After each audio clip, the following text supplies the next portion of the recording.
Hello, everybody. Hello, everybody. Thank you so very much for coming out to our session today on how to become more productive with Azure. This is Azure Tips and Tricks Live. My name is Michael Crump. I am a technical product manager on Azure, and I primarily look after content and developer experiences. My name is Cecil Phillip. I'm a cloud developer advocate. For me, I primarily work with .NET developers that are trying to get their applications into Azure. So we do a lot of things from like workshops and doing documentation and a lot of teaching and training and stuff like that. But before we actually get started with the session, I think, Michael, you have some stuff you want to give away, right? Oh, yeah. So I couldn't come here after all of the love from the blog posts, the tweets, etc., without at least giving you something. And inside of this book, so we've created a book. It's Azure Tips and Tricks. It's got the best of books, and we have some special items inside of it. And so Brady is right over there, Brady Guster, and I'm asking Brady, if you are interested in these, raise your hand, and don't worry, for all of those that may not get it right now, up here I have a variety of different stickers from our 8-bit Azure tips and tricks to the Boggle to even the shark, where necessarily Brand isn't exactly too happy about that one. But I have that for you. I don't know. So we have a lot of hands up. I don't think we're going to have books for everybody. That's okay. We should have done a raffle and started tossing them out to people and stuff or something like that. Don't worry, we have more. So anyway, kind of kicking into this, most of you are familiar with the blog series. The blog series has been going on for a full year now. And recently, I've started taking that blog and turning it into an ebook form. Turning it into an ebook form was all along the lines of having something where you could easily view it, distribute it, and pass it along. And so a little while after, me and Michael, I think I saw you at happy hour one day, and we were having this conversation. And I was like, wouldn't it be a good idea if we added some video to these blog posts, right? So you have the ability now that you could read the blog post, but you could actually watch the video. So you could see exactly what we're doing and how we're doing it. So we spoke about it for a little bit, and then after a while, we just started recording, right? And so we started recording, we started putting them on YouTube. And so now we have our Azure Tips and Tricks YouTube videos that go along with those blog posts that he's written. Now, there are more blog posts than videos. I think you are 100 and... Yeah, I am right about 140 in already. Yeah, so he's at 140. I'm at 30. Right? So I'm still trying to catch up, right?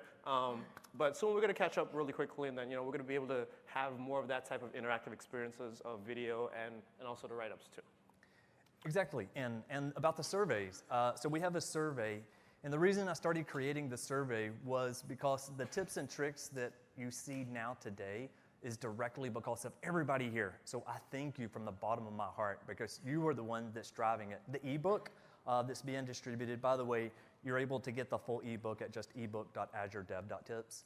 That book is completely by you, and it's ranked by the top tips that you have selected over page views over the past year. So all of the tips in it's the top of. Now, before we go on, I just want to let everybody know, this is going to be a very demo-heavy session. So that being said, this is the only slide. So for any, you guys like to take pictures of slides and stuff like that, this is the only picture you're going to be able to take. So go ahead and take it. We'll give you guys 10 seconds to take pictures. But after that, we're just going to dive into demos. Michael's going to show you a lot of stuff about, again, the Azure CLI, the portal, stuff like that. I'm going to dive into a little bit of app service. We're going to talk a little about serverless functions and stuff like that.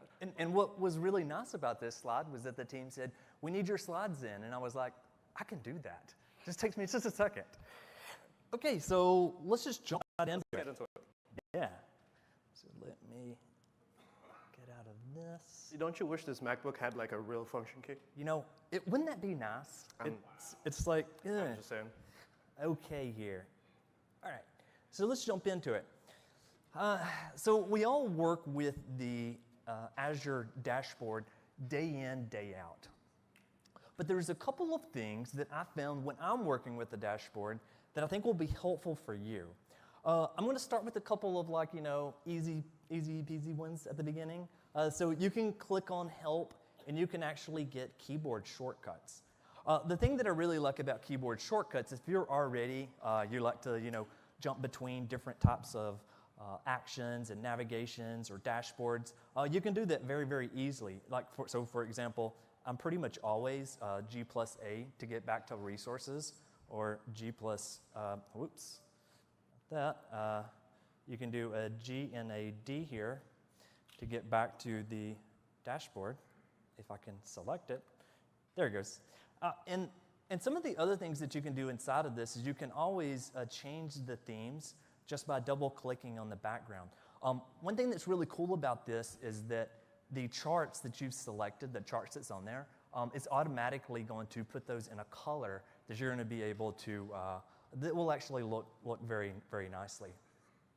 I'll leave it on the dark theme, since everybody likes dark themes as coders. Okay, another thing is this button up here. You probably have seen this over the last couple of months, and that's because we rolled it out. The reason we rolled it out was that it normally was in here, but after looking at some data, nobody was finding it. So we've made it even easier. This is almost like a clout just for making a global subscription filter at the top level. So you can actually change that global subscription filter here. And here I'm going to select, I've selected 3 subscriptions. So what traditionally happens is you're inside of the portal, you've got a ton of these things, and you probably go in here manually and you select, oh, that's Cecil's account. Oh, maybe I should add some stuff to that. What's my account on your What's that? What is my account over there? Yeah, I just decided to use your money. We're going to have to talk about this. I think so. So you can actually go ahead and just add those directly in, but it's a lot easier if you use the global subscription filters.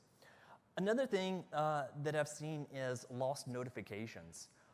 You're spinning up a resource, and let's just be true, some of them may take a little while to finish spinning up. So you go, you grab your coffee, etc., and you come back, and maybe that little 1 number here is missing, and you're like, oh, okay, I wonder what happened.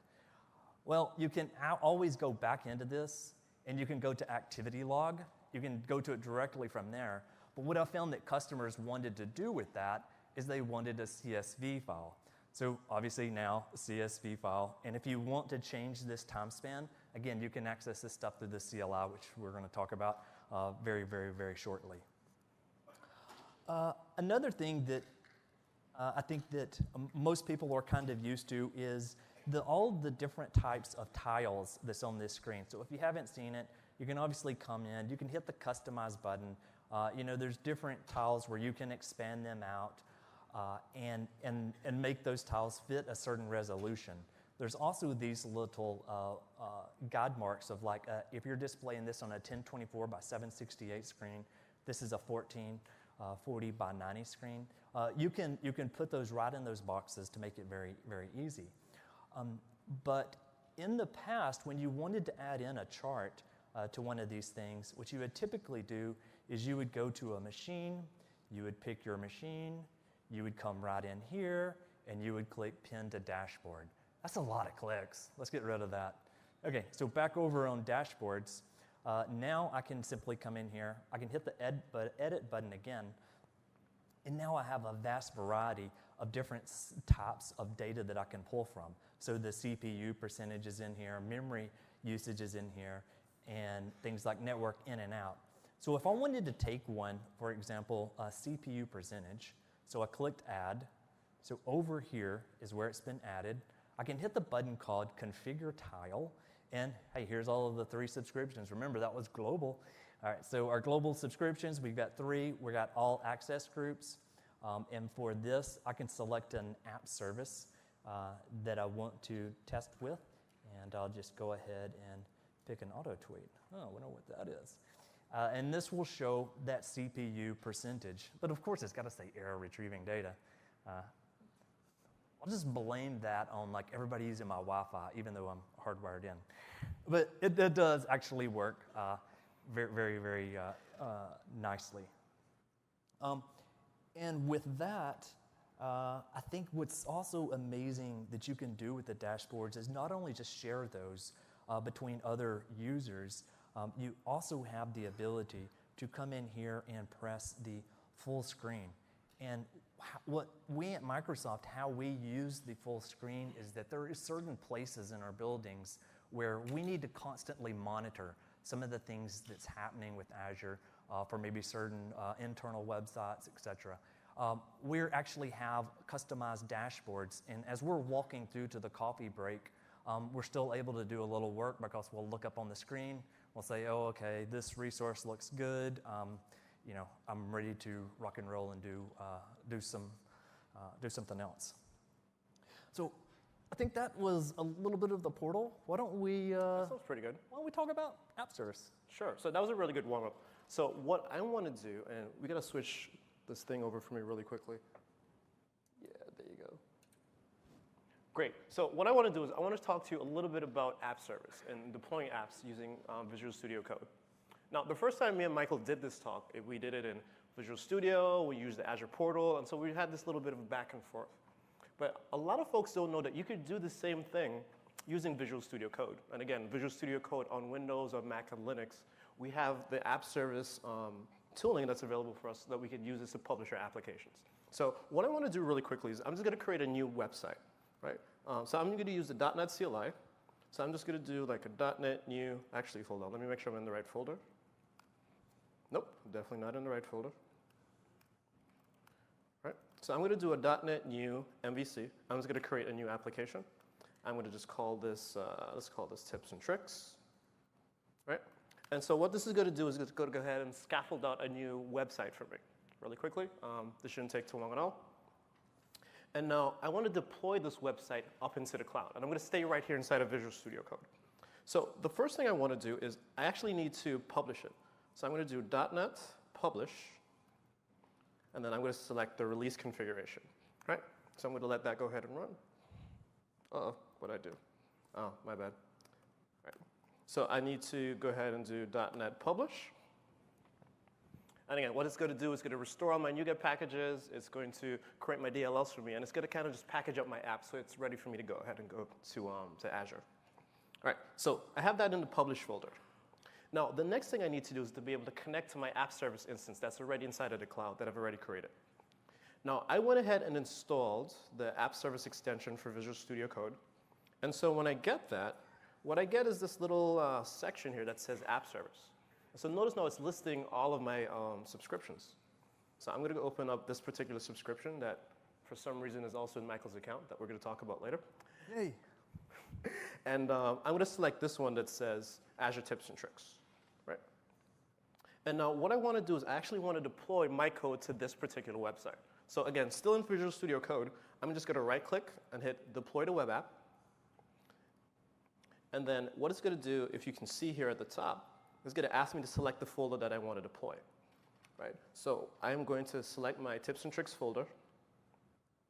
I'm going to go to my bin folder, release, and I'm going to hit that publish folder. Right? So when I did .NET publish, it created this publish folder for me with my release configuration. So I'm going to use this one. Are you sure you want to deploy? Yes. And then I'm going to go ahead and let the extension do what it needs to do. Right? So now it's connecting to that particular instance that I have already provisioned inside of Azure, and it's just going to go ahead and publish this up for me. And really quickly, so deployment was completed, browse the website, and as I open this, hopefully, in a couple of seconds or so, there you go. So that's how easy it is that we can deploy a website, and I haven't come out of Visual Studio Code at all. Now, this obviously works for .NET. It'll work for Python or JavaScript and any other of the languages that we support inside of Azure. So does that look useful? Is that something you think you'll use? Yeah? Kind of, sort of? All right. I'm not satisfied. You guys aren't impressed. So what's the next thing that we could do? So we also have this feature called deployment slots, which a lot of folks don't really seem to know about. So with deployment slots, what I could do is I could have different versions of my application, but I'm still inside of the same web app. Right?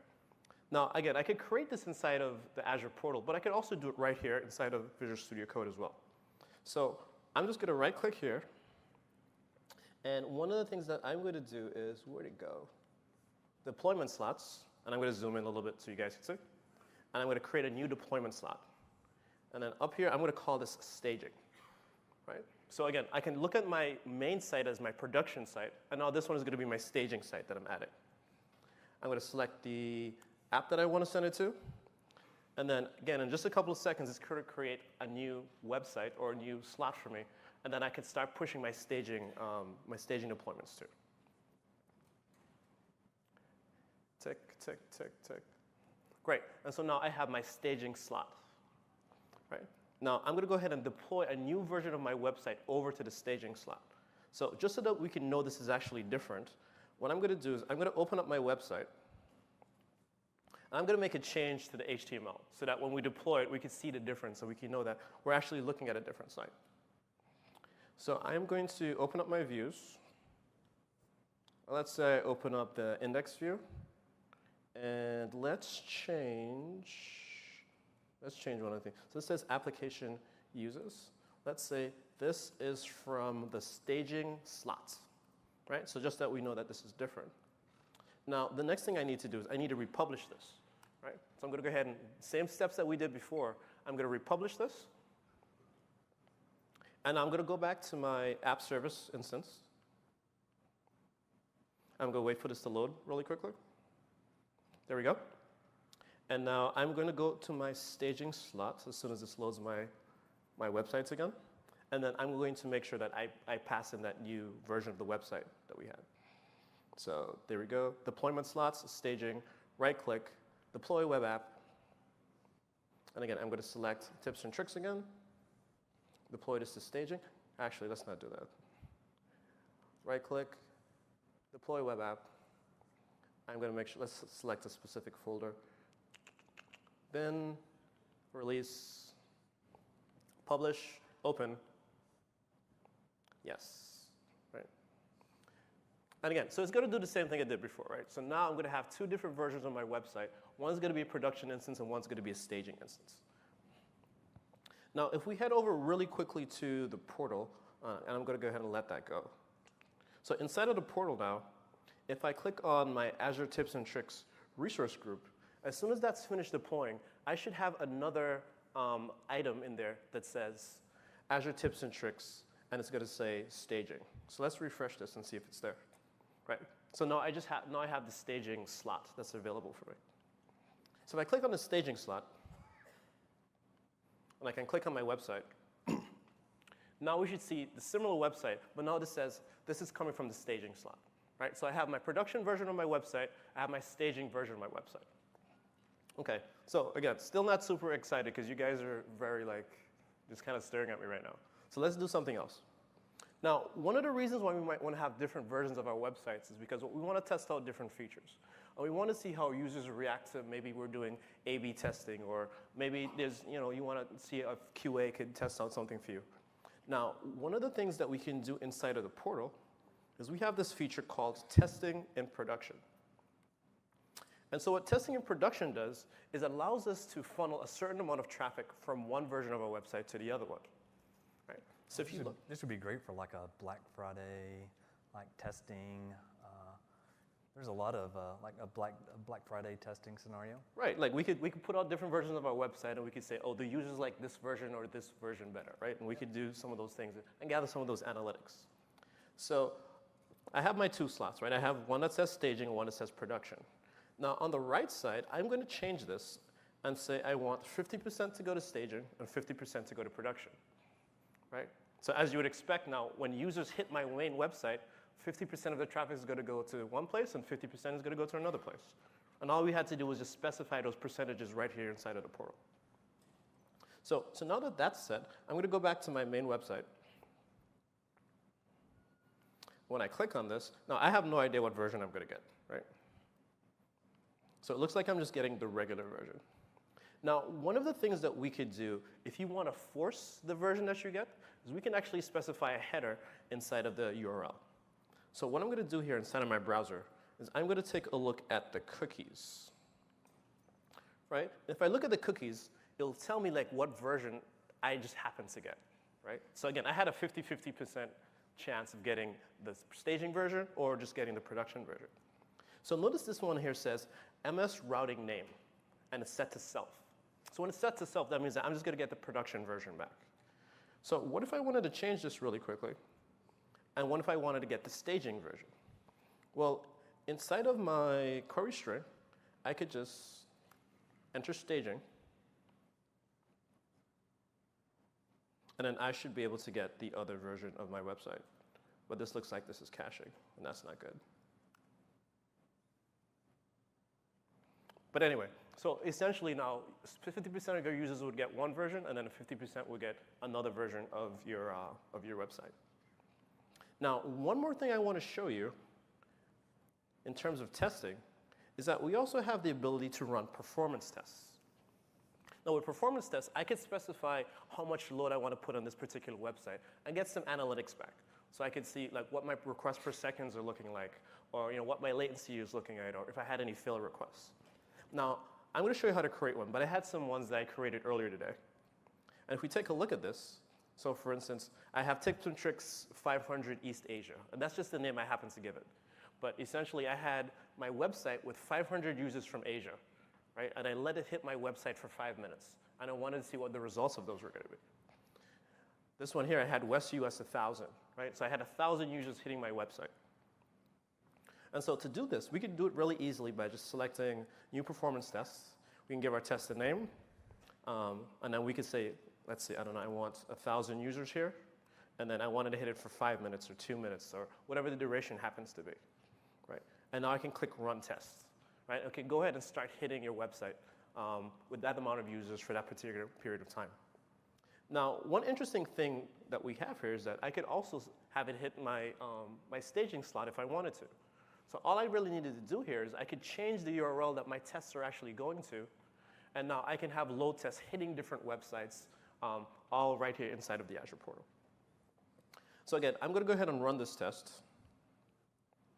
And this takes a little while to spin up, but so I'm not going to wait for this to finish, but essentially that's how easy it is for you to go ahead and come inside of the portal and create some tests. That's awesome. What do you guys think about that? Yeah? All right, so I'm leaving it up to you now to wow these guys, because I don't think I did a good job. Yeah, you did a great job. All right, let me switch on over to 8. 8. Yes. We have to remember these numbers. This is the life of a speaker. Okay, so I wanted to jump into Cloud Shell. How many of you actually use Azure Cloud Shell? Okay, thank you. So all right, so for those that don't work with Azure Cloud Shell, Azure Cloud Shell allows you to manage resources in Azure in a variety of different ways. So think of this as maybe kind of the easiest, an easy CLI that uses the Azure CLI. And if you want to first access it, it's actually up here at the very top. You'll see it's called Cloud Shell. That's if you're actually inside of the portal. And if you click this button, down here, you actually see Cloud Shell. So what's cool here is that Cloud Shell already has all of the information about all of your resources that's tied to your name. And that also, while I'm using Bash, I know out of talking to customers here, PowerShell has been a top of mind thing. You can even use PowerShell. You can use PowerShell there as well. And then you'll see it says type AZ to use the Azure CLI. So again, AZ, and I'm pulling up my, you'll see welcome to the new cool Azure CLI. And then over here, I've got my terminal window. And here I can do the same sort of thing. I can do AZ, and you see I'm still running that same Azure CLI. So what you're doing in a terminal prompt, or even if you're using Windows Subsystem for Linux on Windows 10, all of those commands are going to hold true to Cloud Shell. You know what I like about this is that means that I don't really have to install the Cloud Shell. Exactly. If I wanted to. Like, I could just use it inside of the portal. Exactly, and with this, for example, in the terminal prompt here, I did download it. I used Brew, the common things that a lot of Mac users may be used to, but with WSL, it's the same way. You just pull down those packages. Okay, so I'm in here. Obviously, I can do things like AZ account list and list out all of my accounts. And here, again, the same sort of thing, AZ account list, and I'm able to quickly list out all of my accounts. But what's really cool is that while I'm showing you, you're in the portal or in the terminal prompt, we've actually integrated Cloud Shell in a variety of other different places. So for example, one of them is inside of the Azure documentation. Is anybody familiar with Azure CLI being inside of the documentation? So you can run this right now. So now I'm inside of this, I've connected. I could hit this like copy. And I'm just saying I've hit a web page and I want to start trying this out. I can come in, I can paste in that command with the copy. But it doesn't just stop there. It's also in shell.azure.com. Also gives you access to that Azure, the Cloud Shell, as well as everybody's favorite IDE, Visual Studio. And inside of Visual Studio, in order to activate it, it's just something as simple as adding Azure account. And once you add in Azure account, you're going to be able to spin up a Cloud Shell. And if I go to the command palette here, and I can say, hey, Azure, open bash and Cloud Shell. Oh, and then for all of my PowerShell peeps out there, open PowerShell in Cloud Shell, so you can add it here. And then, if you're out with the family, you're at a restaurant, and you really just need Cloud Shell, you really need to activate it, oh yes, it's on mobile. So just think, you've got, wife, kids, whoever with you, pull out your phone and check it out, like, oh, great. Okay, I don't think that, I wouldn't advise that because husbands or wives may be divorcing you. Okay, so I wanted to tell a quick personal story of how kind of I'm using Cloud Shell in my day-to-day thing. So there is this application, Laverna, that is a note-taking application. This application does not, it doesn't do any sort of like callbacks. There's the privacy, and what's really nice is that they open sourced it because the company found out that honestly, kind of with to-do list, you really aren't going to be making any money. So they open sourced it, and I grabbed it. I wanted to host it all on my own server.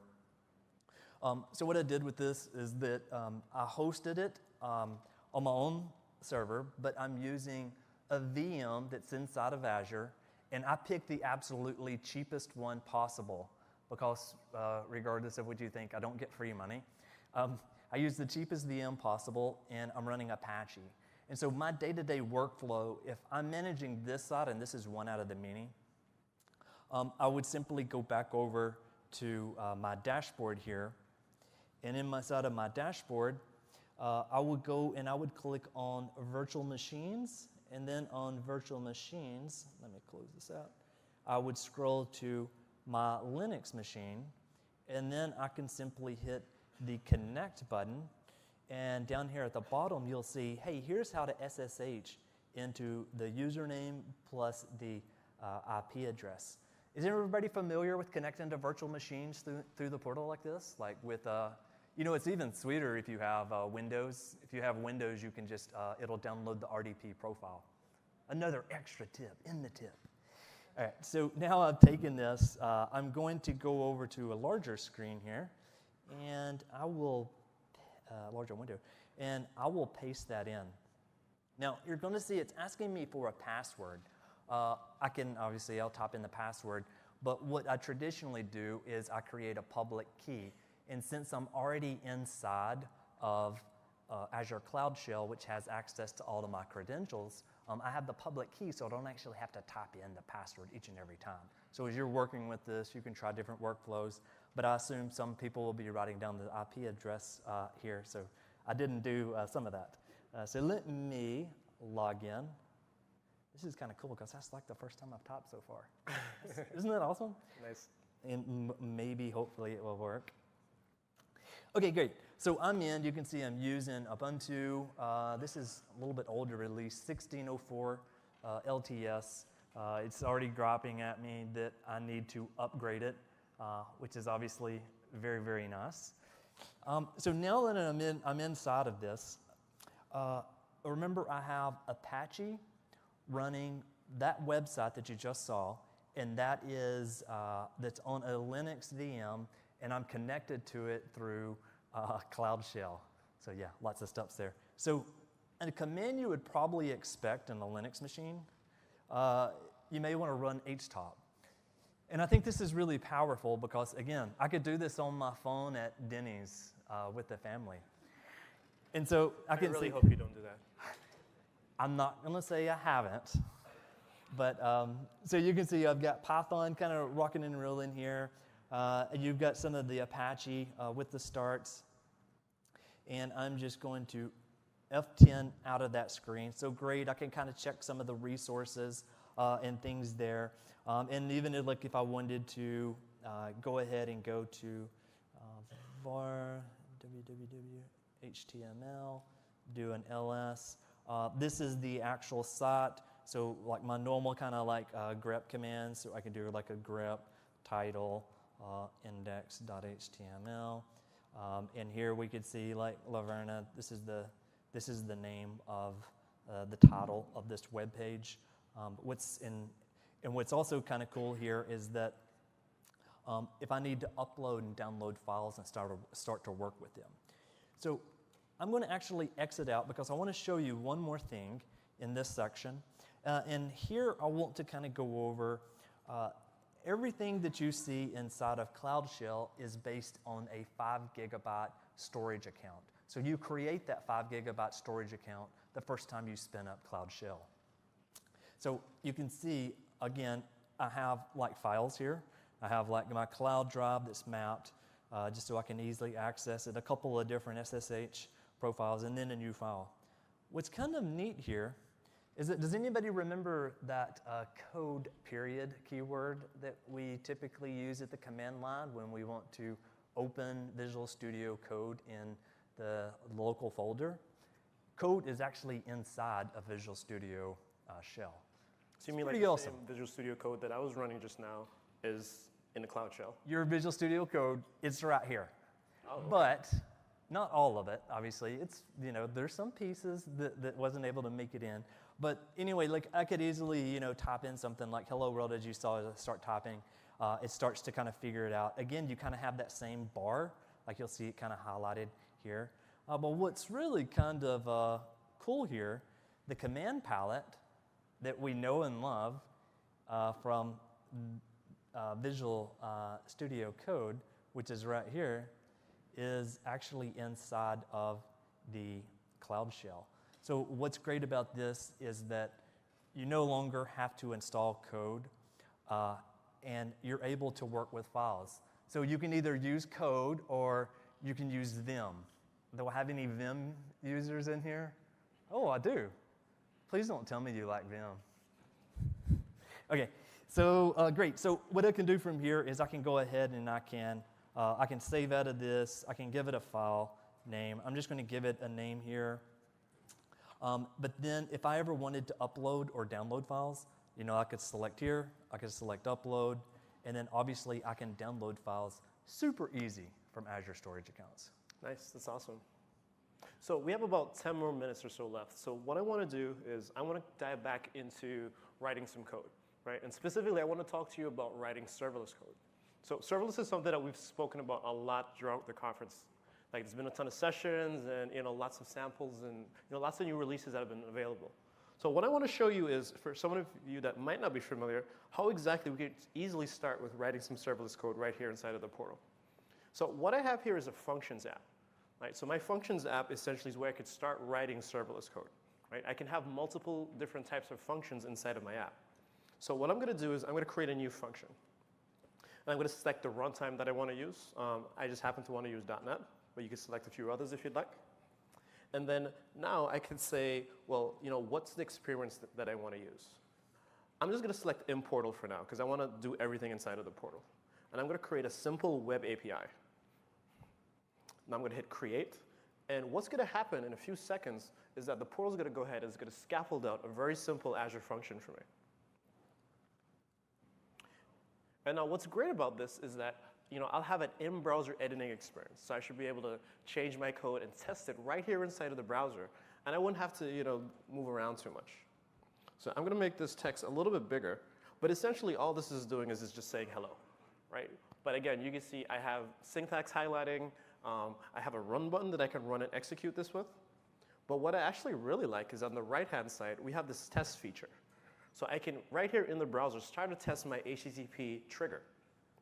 So if I go ahead and hit this run button, you'll see at the bottom now I'm going to have like these streaming logs that are showing, right? And I can see like some of the different results that come back.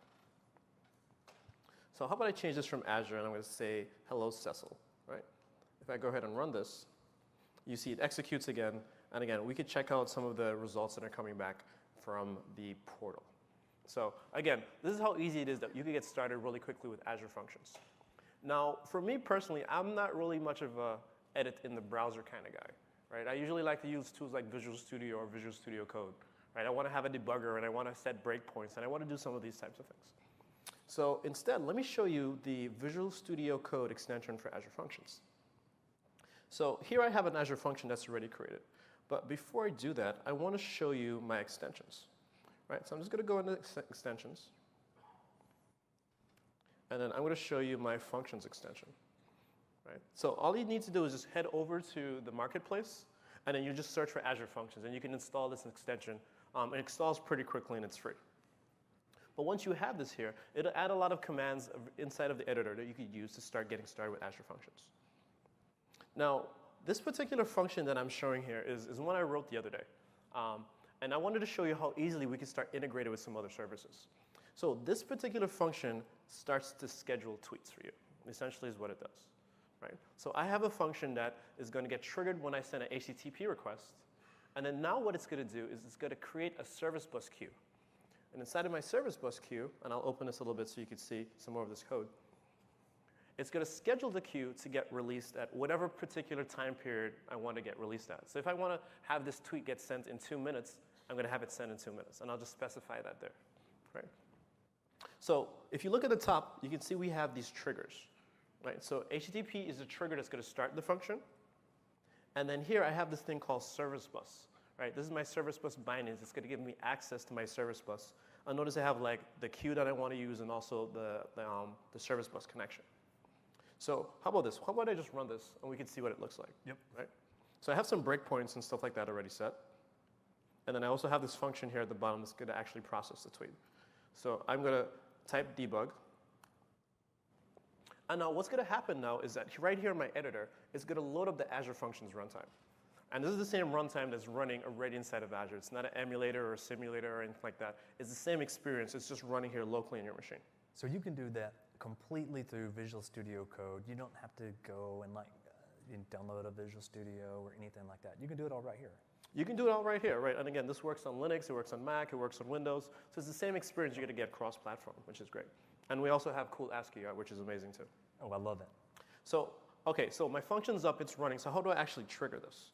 So what I'm going to do is I have a tool called Postman that I'm going to use, right? And so I am going to enter the URL really quickly. And what I'm adding here is I'm going to give it the update I wanted to send and also the time that I wanted to send.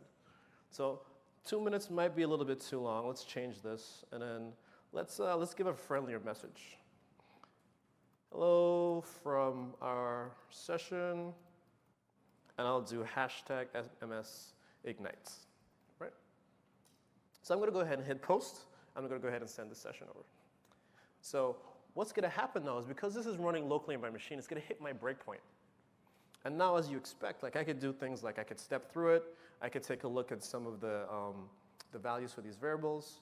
And again, I get a full debugging experience right here on Visual Studio Code. So I'm just going to go ahead and hit run. So now what's happened now is that it's gone ahead and scheduled that message to be sent inside of Azure Service Bus. If I head back to the browser really quickly, I'll show you what my Service Bus namespace and queues look like. So I'll click on queues. And I have one queue in here that says scheduled tweets. And when this loads, we should see, I'll zoom in really quickly. So now I have one scheduled message. Now notice it's not in active message count, it's in scheduled message. So that means that the message is there, But if I had like a processor there that's ready and it's polling for new messages, it wouldn't see it yet. Right? It'll wait until it gets pushed up into that active message queue, and then my producers will be able to grab it out of there. So while that's waiting, that should take, what did we set that to? We set that to like 2 minutes? Yeah. 1 minute? Okay. So then essentially what's going to happen in a minute or so, whenever this thing wakes up, and there you go. So see, it's hit my breakpoint. Yep. Because now, you know, the queue is available, and I had this other function that was listening for that event. Right? So now it's hit this other function, and now it's going to start processing, and it's going to send out that tweet. So I'm going to go ahead and run this really quickly. And now if I head over to Twitter,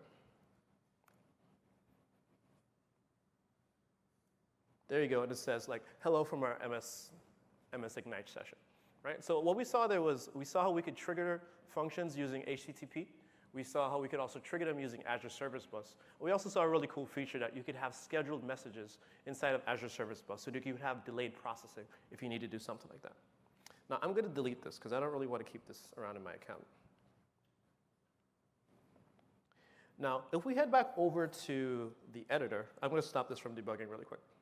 Now, just like we could deploy things with Azure App Service, we could deploy a function from right here inside of Visual Studio Code as well. So again, I'm going to go through the same steps, right? I'm going to open this resource.